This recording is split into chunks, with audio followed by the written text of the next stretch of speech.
বাংলাদেশ সেনাবাহিনী সম্প্রতি type B ও type C rocket সংগ্রহের পর এবার short range tactical land attack missile তথা টাইপ এমএলআরএস রকেট কেনার পরিকল্পনা করছে।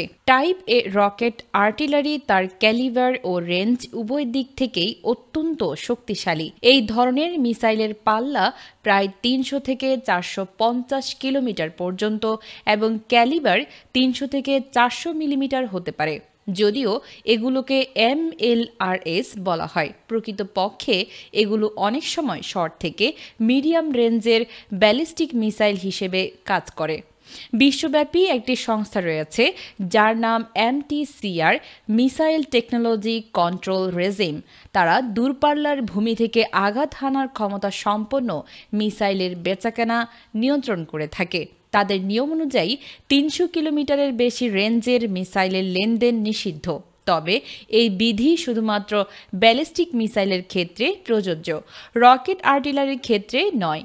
এই সুযোগকে কাজে লাগিয়ে অনেক কোম্পানি লং রেঞ্জ মিসাইলকে রকেট আর্টিলারি নামে বিক্রি করে থাকে, যাতে MTCR এর সীমাবদ্ধতা এড়ানো যায়।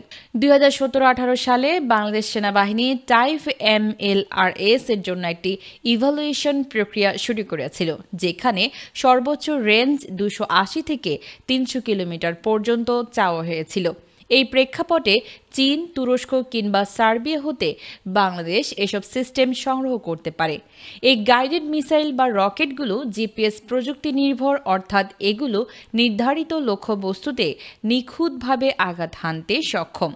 এতটাই নির্ভুল যে সিপিই মাত্র ১০ মিটারের কম। এ ধরনের মিসাইল উচ্চ মূল্যের লক্ষ্যবস্তু এবং গুরুত্বপূর্ণ অবকাঠামো ধ্বংসে অত্যন্ত কার্যকর। যদি বাংলাদেশ এই ধরনের উচ্চ ক্ষমতা সম্পন্ন রকেট সিস্টেম অর্জন করে, তবে প্রতিবেশী শক্তিগুলোর জন্য এটি হতে পারে একটি কৌশলগত চ্যালেঞ্জ। চীনের তৈরি A300 টাইপ এমএলআরএস বাংলাদেশের জন্য অন্যতম সম্ভাব্য অপশন। এই সিস্টেমের খরচ তুলনামূলকভাবে কম এবং কার্যক্ষমতাও শক্তিশালী। পাশাপাশি সার্বিয়া থেকেও সুমাজিদা নামের একটি multi calibre rocket launcher Bangladesh সেনাবাহিনীর বিবেচনায় রয়েছে, যা ২০১৭ সাল থেকে উৎপাদন হচ্ছে। এটি ৪টি ৪০০ মিলিমিটার রকেট এবং ১২টি ২৬২ মিলিমিটার রকেট উৎক্ষেপণ করতে সক্ষম।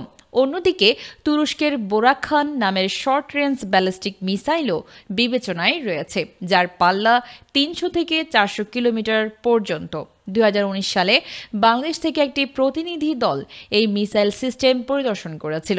এতে জিপিএস ও ইনার্শিয়াল ন্যাভিগেশন প্রযুক্তি ব্যবহার করা হয়েছে।